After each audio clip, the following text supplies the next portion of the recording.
కామారెడ్డి జిల్లా కలెక్టరేట్ ముందు గురుకుల పాఠశాలల విద్యార్థుల తల్లిదండ్రులు కమిటీ ఆధ్వర్యంలో ధర్నా నిర్వహించారు. బీబీపేట్ మండల కేంద్రంలో అద్దె భవనంలో నడుపుతున్న గురుకుల హాస్టల్లో మౌలిక వసతులు లేక విద్యార్థులు తీవ్ర ఇబ్బందులు ఎదుర్కొంటున్నారన్నారు. గదులు లేక చదువుకునే తరగతి గదుల్లోనే లగేజీ పెట్టుకుని విద్యార్థులు పడుకుంటున్నారని ఆవేదన వ్యక్తం చేశారు.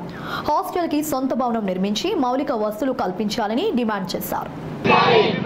కనీస వసతులను బిల్డింగ్ తక్షణమే బిల్డింగ్ వెంటనే అసలు బిల్డింగ్ వెంటనే బీబీపేట అసలు బిల్డింగ్ వెంటనే బీబీపేట అసలు బిల్డింగ్ వెంటనే బీబీపేట అసలు బిల్డింగ్ వెంటనే బీబీపేట అసలు కనీస వసతులను బీబీపేట అసలు కనీస వసతులను బీబీపేట అసలు కనీస వసతులను బీబీపేట అసలు కనీస వసతులను బీబీపేట అసలు కనీస వసతులను బిల్డింగ్ వెంటనే బిల్డింగ్ వెంటనే బిల్డింగ్ వెంటనే బీబీపేట అసలు బిల్డింగ్ వెంటనే బీబీపేట అసలు బిల్డింగ్ వెంటనే బీబీపేట అసలు కనీస వసతులను వాళ్ళు రాష్ట్రాల పట్ల ప్రభుత్వ నిర్లక్ష్య వైఖరి వాళ్ళు రాష్ట్రాల పట్ల ప్రభుత్వ నిర్లక్ష్య.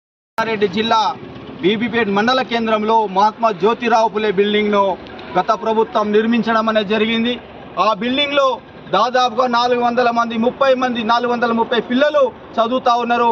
కేవలం మా బిల్డింగ్ కెపాసిటీ 230-300 వరకే బిల్డింగ్ కెపాసిటీలో ఈరోజు పిల్లల్ని పెట్టి చదువు చెప్పిస్తా ఉన్నారు.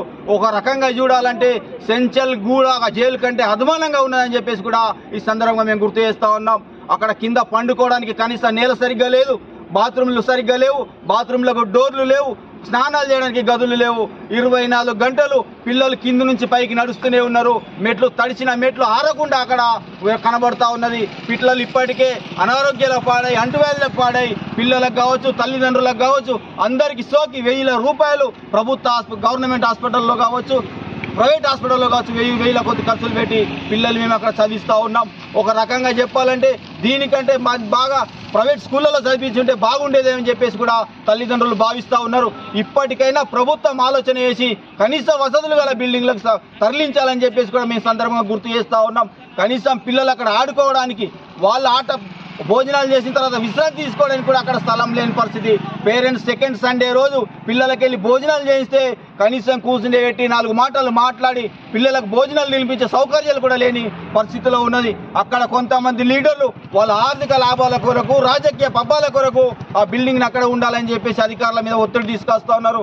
అధికారులు కూడా ఆలోచన చేయాలా. ఒక లోకల్ లీడర్ గల్లీ లీడర్లకు లొంగిపోయి మీరు ఆర్థిక లాభాలకు ప్రబలోభాలకు గురై మీరు ఆ బిల్డింగ్ని అక్కడ ఉంచాలని ప్రయత్నం చేస్తున్నారేమో. తస్మాత్ జాగ్రత్త. ప్రభుత్వానికి కూడా హెచ్చరిస్తూ ఉన్నాం, అక్కడున్న అధికారులకు హెచ్చరిస్తూ ఉన్నాం.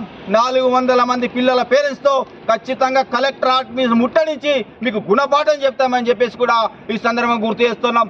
కాంగ్రెస్ ప్రభుత్వమైన తక్షణమే ఆలోచన చేసి స్థానికంగా ఉన్నటువంటి ప్రభుత్వ సలహాదారు గారు షబీర్ అలీ గారు కూడా ఆలోచన చేసి ఆ బిల్డింగ్ను తరలించే విధంగా చర్యలు చేపట్టాలని చెప్పేసి కూడా పేరెంట్స్ కమిటీ తరఫున మేము గుర్తు చేస్తూ ఉన్నాం. ఒకవేళ కూడదంటే ఖచ్చితంగా ఆఫీసులు ముట్టడిస్తామని చెప్పేసి కూడా ఈ సందర్భంగా హెచ్చరిస్తా ఉన్నాం.